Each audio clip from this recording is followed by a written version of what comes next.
μας έστειλε ένα μήνυμα. Μετά από πολλούς μήνες που κάνανε στο κόκκινο πλανήτη έρευνες, η Μάρσα μας αποκάλυψε ότι ο Άρης, ενώ είναι ένας αφιλόξενος πλανήτης, μπορεί να γίνει το νέο σπίτι. Ναι, μπορούμε να ζήσουμε στον Άρη, μας είπε δυνατά η Μάρσα. Και να προετοιμαστούμε σωστά. Και στη συνέχεια μας έστειλε τα αποτελέσματα των ερευνών της. Πρώτος σταθμός στο διαστημόπλαιο.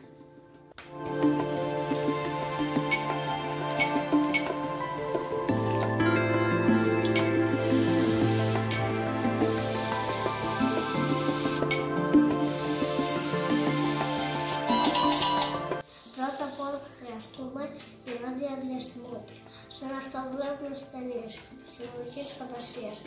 Αυτά τα διαστημόπλια θα μεταφέρουν εμάς τους ανθρώπους, αλλά και όλα τα απαραίτητα εργαλεία, για να χτίσουμε τις νέες μας πόλεις. Ένα του γιαγιού ή αγιανός.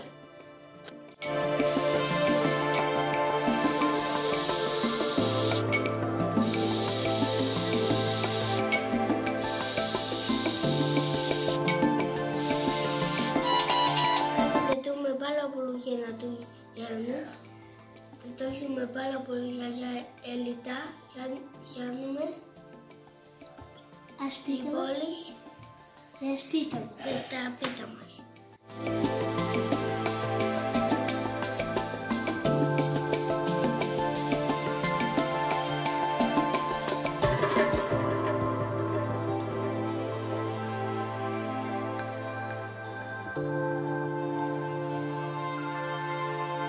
Τρίτος σταθμός στα διαστημικά σπίτια.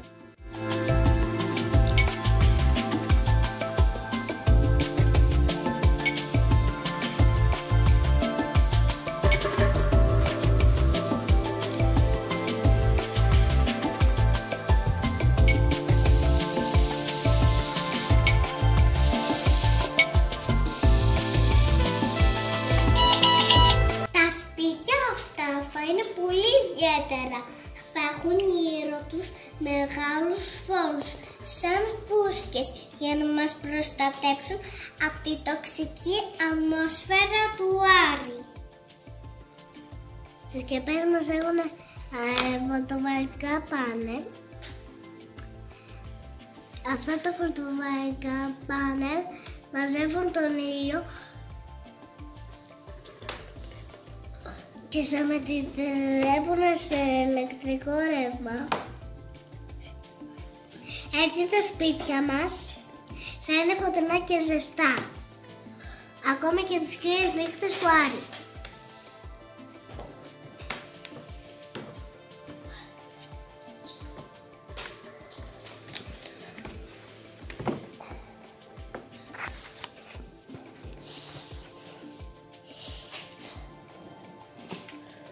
这是水壶上的模拟题。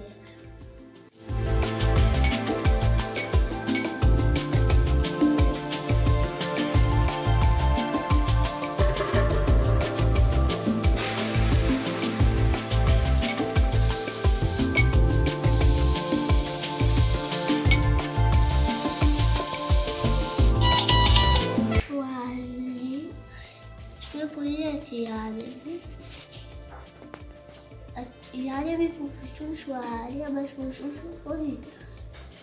Αυτού κάποιοι δυνατές ανεμονίτες. Αυτές απέβουν για ιαμάνια που θα ανατητεύουν σε ανατητό νέμα.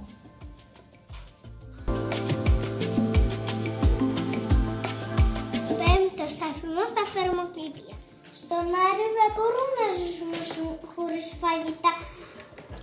Όμως, οπότε θα έχουμε τα δικά μας θερμοκήπια.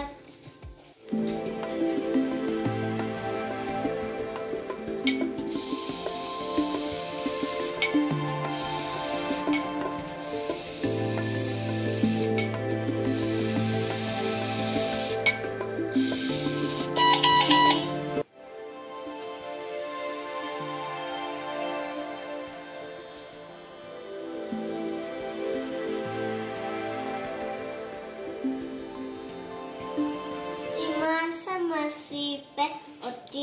Άρης, ενώ είναι ένας αφιλόξενος πλανήτης, μπορεί να γίνει το νέο σπίτι. Το κάρφωσε τη σημαία των εμπρός μας. Αυτή η σημαία συμβολίζει μια νέα αρχή, μια νέα εποχή για την ανθρωπότητα.